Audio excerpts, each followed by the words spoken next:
బట్టి ఏమైనా ఎగ్జామ్షన్ అదేం ఉంటుందా? ఉండదు, పదవి ఎగ్జామ్షన్ ఏమి ఉండదు. పదవి అయితే గీతే స్పీకర్ పర్మిషన్ తీసుకోవాలి. పర్మిషన్ అక్కర్లే ఇట్లాంటి వాటిలో, ఇంటిమేషన్ చాలు. జగన్ ఎంపీగా ఉన్నప్పుడు ఇంటిమేట్ చేశారు, పార్లమెంట్ అరెస్ట్ చేశారు, అంతేగాని స్పీకర్ పర్మిషన్ తీసుకున్నారా?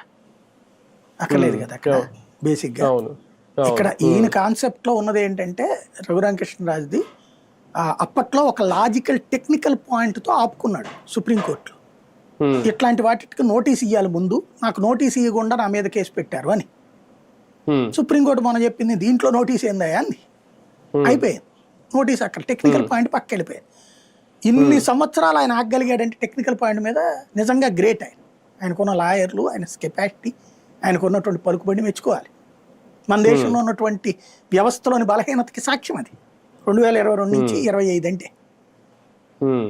ఇప్పుడు పాపం మీద జడ్జి గారు గబక్కను చూసి చూడలేదో ఏందో అర్థం కాలేదు నాకు. ఇంకోటి, ఇప్పుడు సిబిఐని ఈడీని మేనేజ్ చేయగలుగుతారా ఆయన చూడాలి. సరే, ఇదొకటి రాజకీయంగా అంటే ఈయన హోదాలో ఉన్నారు, ఒక పార్టీలో ఉన్నారు, అధికార పార్టీలో, కూటమి ప్రభుత్వంలో ఉన్నారు.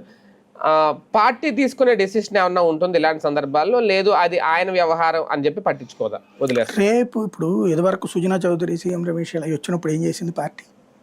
వాళ్ళు వ్యక్తిగతంగా చూసుకుంటారు, కనీసం పార్టీ యాక్షన్ కూడా తీసుకోలేదు. ఈయనైనా తీసుకోరు. ఈయన తీసుకుంటే ఈయన ఊరుకోడు, రోజు రచ్చబండ పెట్టేస్తారు.